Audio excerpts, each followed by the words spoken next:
More than 100 world leaders are gathered this week at the COP27 Climate Summit in Egypt. For the first time, compensation linked to extreme weather is on the agenda. Big compensation! Big compensation! Big compensation! Protesters outside the climate conference echo what poorer nations are calling for: money to cover losses and damage for climate change events like drought and flooding.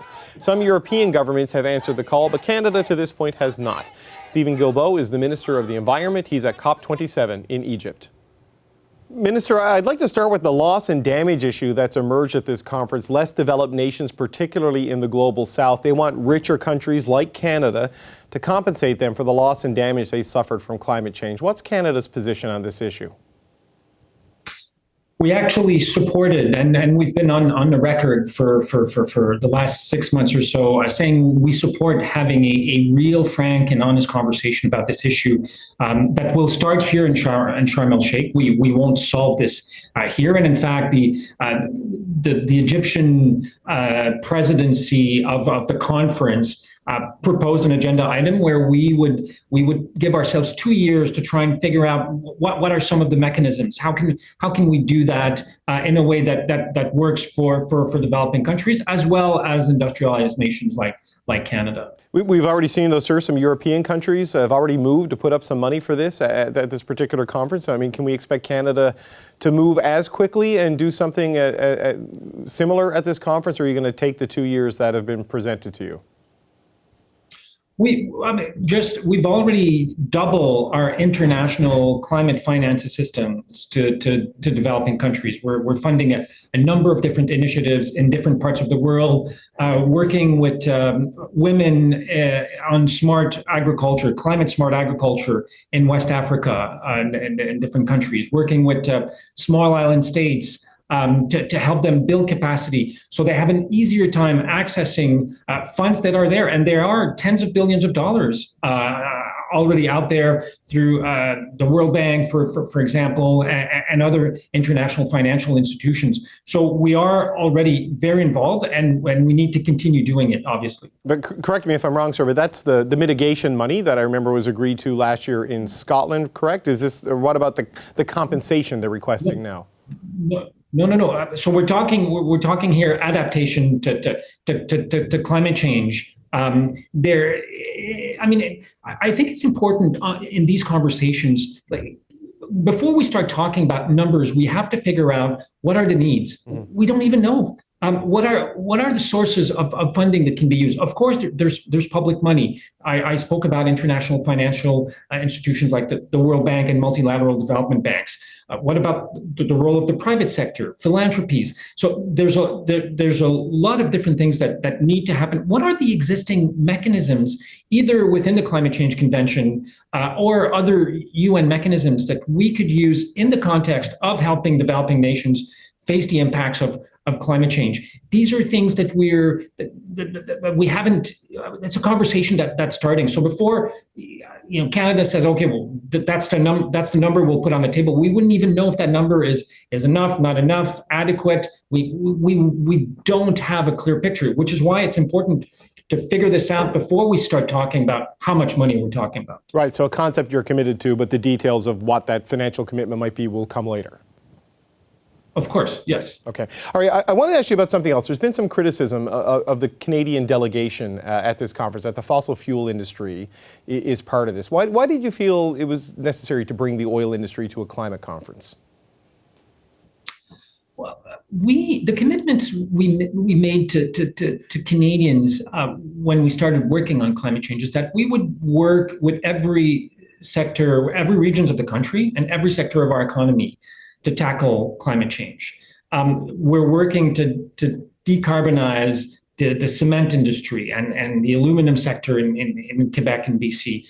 We're transforming the auto sector. In the last year alone, $15 billion have been announced to completely transform the Canadian auto sector, to move it to electric vehicles.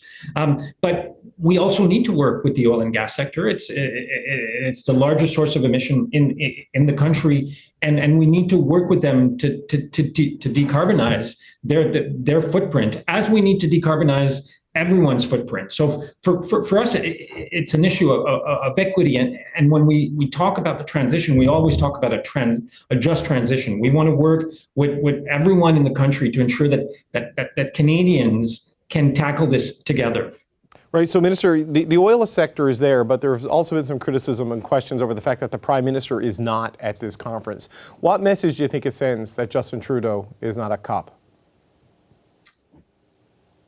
Listen, I wouldn't be able to do a third of the things I do as Environment Minister if not from the Prime Minister and the fact that he always has my back on climate change. And when it comes to making really tough decisions, look at carbon pricing, for example. We had a number of provinces, 7 provinces saying, oh my goodness, we can't do carbon pricing right now.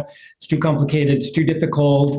The Prime Minister stepped up and said, listen, let's be serious about this. And all of those provinces who said that they couldn't do it 48 hours later were all coming to me with plans to show how they would implement their own carbon pricing system.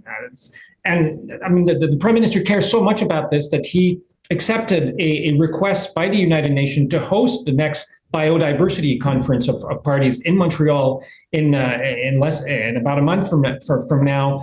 We agreed to do that on a 4 months notice. It takes usually a year to 2 years to organize one of these conferences. But the Prime Minister cares so much about this that he said, okay, listen, UN, we'll step up to the plate. We will help you organize this. To me, that's a clear sign that the Prime Minister cares deeply about these issues. Right, but what about the fact that he's not at this? I mean, this is the main conference to deal with what you and others have described and is widely viewed as the existential threat of our time and to the planet, and there are other world leaders there. So does it send a negative message at all that Justin Trudeau is not? No, I don't think so. Leaders come to some of these meetings, but not all of these meetings, and not all of the leaders come either. There was a big gathering last year in Glasgow. It was planned way ahead of time for leaders to show up, which is why, if I recall correctly, there was between 130 to 140 world leaders last year in Glasgow. It's not the case this time here in Sharm el Sheikh. It was proposed later on in the process, which means that a lot of leaders couldn't come because of conflict with other things that they had already planned. Right. So I wonder what you, sir, are saying to the rest of the world on Canada's progress in implementing its commitments and meeting its targets. I mean, I think we believe if we're not the only G7 nation whose emissions are rising, ours are rising the fastest. So, I mean, how are you explaining to the world that Canada isn't escaping its responsibilities and can actually deliver on the targets that it's set? I would like to correct you, David. In fact, our emissions have gone down in 2019 and 2020. Now, 2020, there's an impact of the pandemic there, but in 2019, our economy was full steam ahead. There was nothing impeding the Canadian economy, and despite that, our emissions have gone down, and we're seeing in certain sectors they're going down very rapidly. The electricity sector, for example, we are phasing out the use of coal-fired electricity in Canada, and we have a legislative commitment to eliminate coal-fired electricity by 2030. Frankly, I think we'll get there even before that.